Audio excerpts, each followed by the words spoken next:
जय हिंद दोस्तों। आज का जो टॉपिक है वेरी वेरी वेरी इंपॉर्टेंट है। Section formula. सेक्शन फार्मूला जो है ये क्लास 10 का टॉपिक है। क्लास 10 का टॉपिक है और याद रखिएगा क्लास 10 में सबसे ज़्यादा जो क्वेश्चन होते हैं अक्सर इसी से पूछे जाते हैं, सेक्शन फार्मूला। आइए समझते हैं कि सेक्शन फार्मूला क्या होता है। सेक्शन फार्मूले में सपोज करिए हमने 2 पॉइंट लिया है P और Q। हमने 2 पॉइंट लिया है P और Q और तीसरा पॉइंट हमने ले लिया R और इन दोनों के बीच का ये पॉइंट है, P एंड Q के बीच का पॉइंट है R और इनके मास दिए गए हैं m1:m2 यानी m1:m2 दिया गया है। आइए इसको कोऑर्डिनेट में समझते हैं। कोऑर्डिनेट में। तो देखिए ये रहा x एक्सिस और ये हो गया y एक्सिस। x एक्सिस और y एक्सिस में हमने रख दिया इस लाइन को P एंड Q को और ये हमको मिल गया, ये हमें मिल गया R। ठीक है, तो देखिए सबसे पहले हम कोऑर्डिनेट जब भी लिखते हैं तो सबसे पहले लिखते हैं x एक्सिस, उसके बाद लिखते हैं y एक्सिस। तो ध्यान से देखिए अगर तो ये होगा x1 और ये होगा y1, तो इसका कोऑर्डिनेट हो जाएगा x1, y1।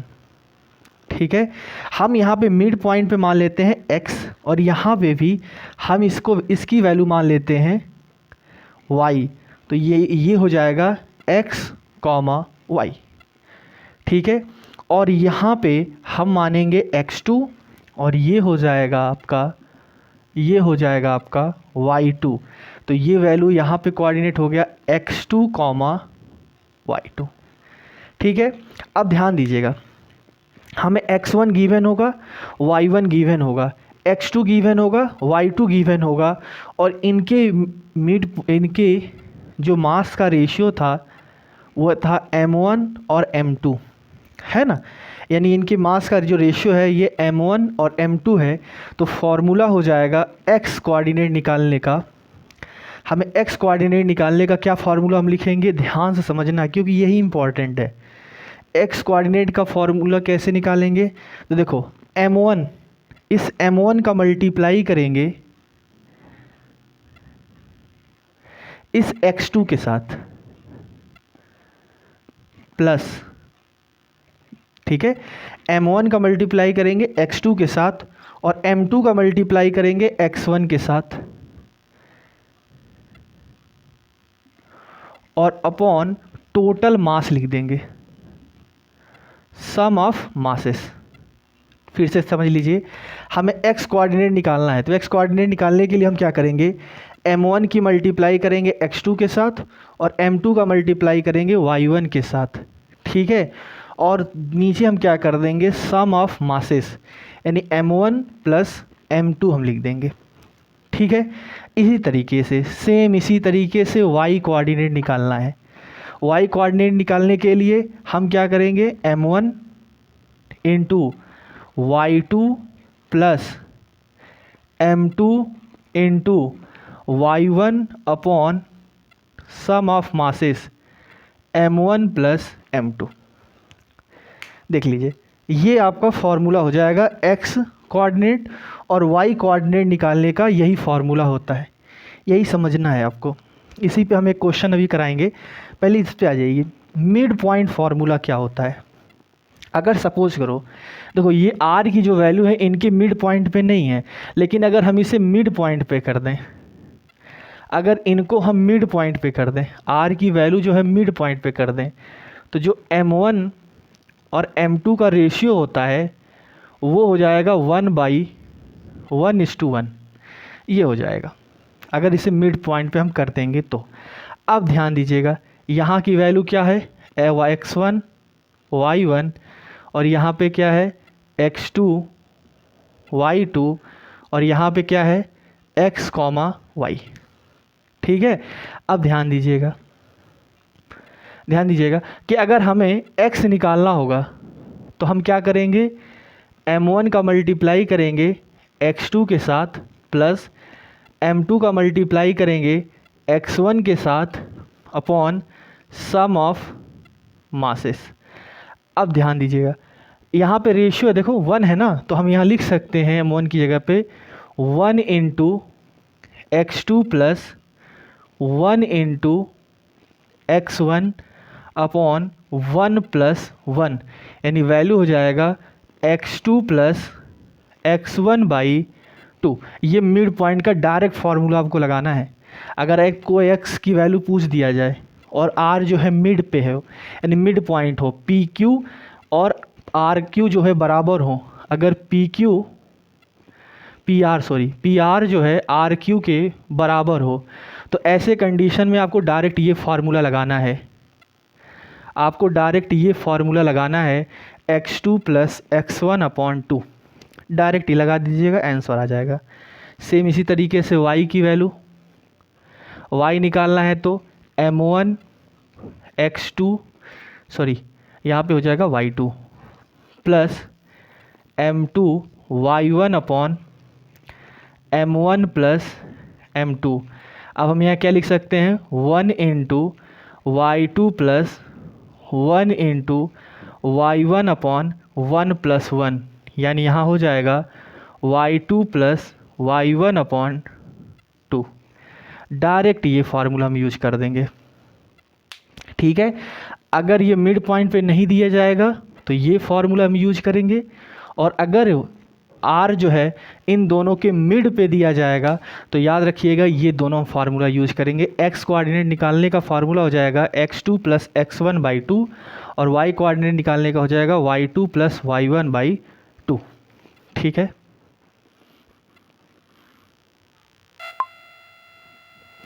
अब समझते हैं सेंट्रॉइड ऑफ ट्रायंगल। देखो ये भी इम्पॉर्टेंट टॉपिक उसमें से एक है कि सेंट्रॉइड ऑफ ट्रायंगल, अगर आपको एक ट्रायंगल दिया गया हो जिसका ए पॉइंट पे कोऑर्डिनेट है x1 y1, जिस पे क्या हो x1 y1, बी पे हो x2 y2 और सी पे हो x3 y3, ये गिवन हो, और आपसे मिड पॉइंट जहाँ पे तीनों ये जो मीडियन है ये आपस में मिले हैं उसे हम सेंट्रॉइड कहते हैं। और ये सेंट्रॉइड जो है यहाँ पे मास गिवन दिया है 1:2, ठीक है। तो यहाँ पे x वैल्यू की जो वैल्यू, x निकालने का जो फार्मूला होता है, ध्यान से समझिएगा, x निकालने का फार्मूला होता है x1 plus x2 plus x3 by 3। याद रखिएगा सेंट्रॉइड का एक ही फार्मूला होता है x1 plus x2 plus x3 by 3, और y कोऑर्डिनेट की वैल्यू निकालना है तो y1 plus y2 plus y3 by 3। ये सेंट्रॉइड में याद रखना, सेंट्रॉइड पे x कोऑर्डिनेट निकालना हो तो x1 plus x2 plus x3 by 3, और y पे निकालना हो y कोऑर्डिनेट निकालना हो तो y1 plus y2 plus y3 by 3, ठीक है। ध्यान दीजिएगा। आइए इस पे क्वेश्चन करते हैं। Calculate the coordinate of point P। Point P पे कोऑर्डिनेट बताइए, यानी हमको बताना है x और y की वैल्यू। देखो ये मिड पॉइंट पे नहीं है, इसलिए इनका जो रेशियो है, मास का रेशियो गिवन नहीं है, सॉरी मास का जो रेशियो है वो 1/1 तो नहीं लेंगे। ये जो मास का रेशियो है वो 1/1 तो नहीं है क्योंकि मिड पॉइंट पे नहीं है। फिर कैसे निकालेंगे, ध्यान दीजिएगा। सबसे पहले फार्मूला लिखेंगे m1 x2 plus m2 x1 upon m1 plus m2। ये x कोऑर्डिनेट पे निकलने वाला फार्मूला है, याद रखना। m1 x2 plus m2 x1 upon m1 plus m2, ठीक है। अब आइए समझते हैं m1 कितना दिया है 2, और x2 देखो ये होता है x1 और ये होता है x2, ठीक है। ये होता है y1 और ये होता है y2, क्लियर है। तो चलिए, तो यहाँ पे लिखेंगे m1 2 हो गया और x2 कितना दिया है 2 प्लस m2 3 और x1 -3 अपॉन टोटल मास 2 + 3। तो क्या हो जाएगा देखना, 2 2 ज़ा 4, 3 3 ज़ा 9 और नीचे हो जाएगा 5। अब ध्यान दीजिएगा 4 देखिए प्लस में है, 9 किस में है, माइनस में है, तो प्लस माइनस माइनस, ठीक है, और 9 माइनस करोगे 4 तो कितना आएगा, -5/5, तो 5 से 5 कैंसिल, आंसर हो जाएगा -1, ठीक है। इसी तरीके से y कोऑर्डिनेट निकालना है तो हम क्या करेंगे, m1 y2 plus m2 y1 upon m1 plus m2, ठीक है।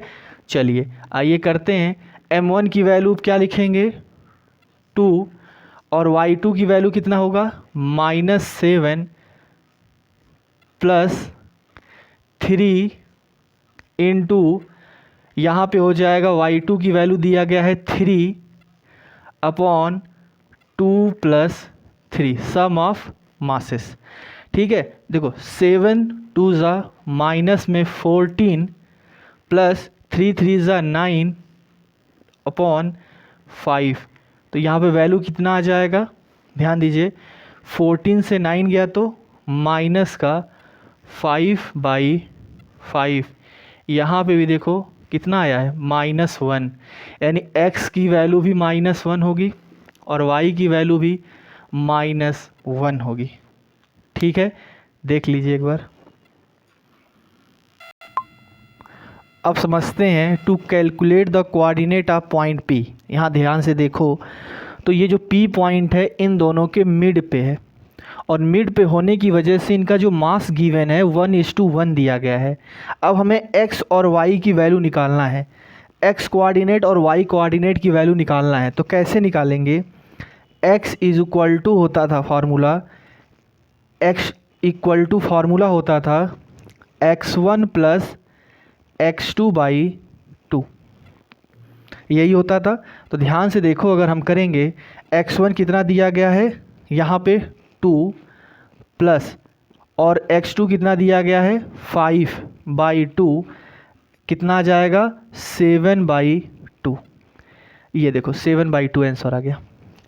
इसी तरीके से y कोऑर्डिनेट निकालना है तो y1 + y2/2 करेंगे अगर हम, तो यहाँ पे देखो 3 दिया गया है प्लस 6/2, तो कितना हो जाएगा 9/2, ये हमारा हो जाएगा। अगर अगर अगर P जो होगा AB का मिड पॉइंट होगा तो मास का रेशियो कितना होगा 1:1, तो हम डायरेक्ट फार्मूला यूज करेंगे। x निकालना होगा तो x1 + x2/2 और y निकालना होगा तो y1 + y2/2। सेम इसी तरीके से अगर हमें सेंट्रॉइड पे दी गई कोऑर्डिनेट निकालना है, अगर हमें इस सेंट्रॉइड पे कोऑर्डिनेट निकालना है x और y का, तो हम क्या करते हैं, याद करिए x = x1 + x2 + x3/3, है ना। तो देखो यहाँ पे x1 कितना दिया गया है, यहाँ पे दिया गया है 3, x2 कितना दिया गया है 5, और x3 कितना दिया गया है 7/3, कितना हो जाएगा 15/3, 7 + 3 10 और +5 15/3, कैंसिल कर देंगे, कितना आ जाएगा 3 5 = 15, x कोऑर्डिनेट आ गया 5। सेम इसी तरीके से यहाँ देखो y1 y2 और y3 दिया गया है, तो y कोऑर्डिनेट क्या होता है y1 + y2 + y3/3, तो यहाँ पे हम लिख सकते हैं 2 प्लस y2 कितना दिया गया है 6 प्लस y3 कितना दिया गया है 9, तो यहाँ कितना हो जाएगा 3, ठीक है। देखो 9 × 11 और 6 17/3, तो यहाँ से y कोऑर्डिनेट आ गया हमारा 17/3 और x कोऑर्डिनेट आ गया 5, ठीक है। तो ये ध्यान दीजिएगा, फार्मूला हो गया और उस पर एक एक क्वेश्चन हो गए, ठीक है। धन्यवाद।